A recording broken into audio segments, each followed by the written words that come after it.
Geronimo, the Apache warrior who became an icon. Few figures in American history embody resistance like Geronimo, the Apache leader who defied both Mexican and U.S. forces for decades.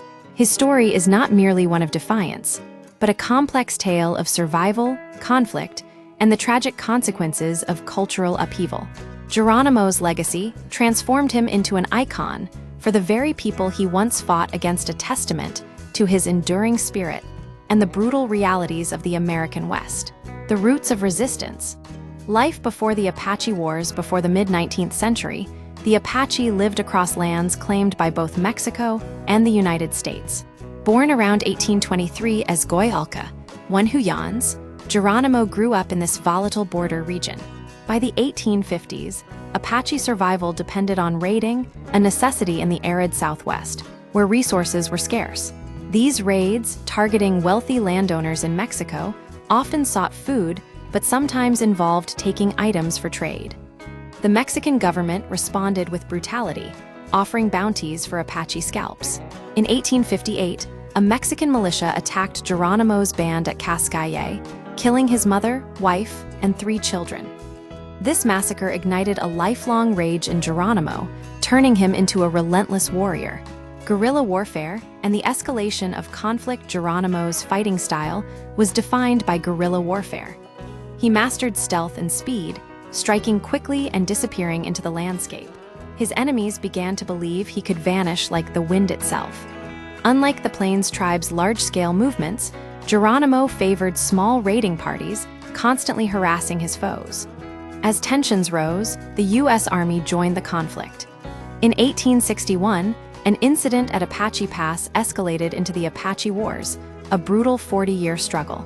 Geronimo's warriors ambushed Union troops in 1862, but the introduction of howitzers changed the balance of power. The U.S. built Fort Bowie to secure water sources and solidify its presence, forcing the Apache into a desperate fight for survival. Betrayal, massacres, and broken promises. The conflict deepened with further atrocities. In 1871, the U.S. Army captured and tortured Chief Mangas Coloradas, a mentor to Geronimo, sparking another wave of fury. The worst came in 1871 with the Camp Grant massacre, where a vigilante force slaughtered over 100 unarmed Apache women and children, selling the survivors into slavery. Chief Cochise attempted to negotiate peace with General Oliver Howard in 1872, securing a verbal agreement for Apache lands and aid. But the deal was never ratified, and corruption within the Bureau of Indian Affairs left the Apache without resources.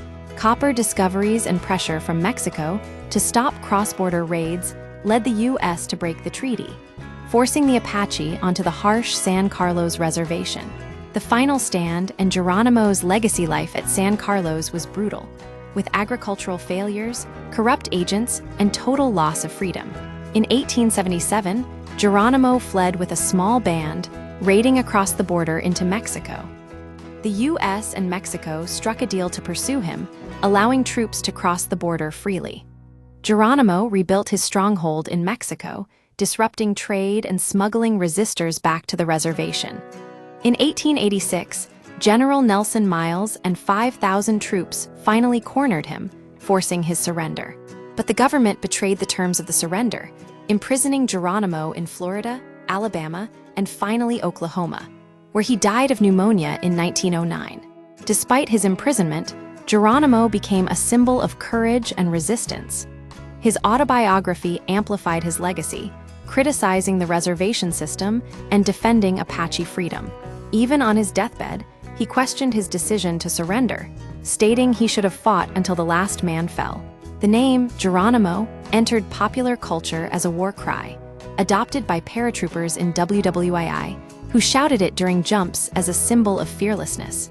Today, Geronimo's story remains a stark reminder of the brutal conflicts and broken promises that define the American West. His legacy endures as a symbol of defiance against overwhelming odds.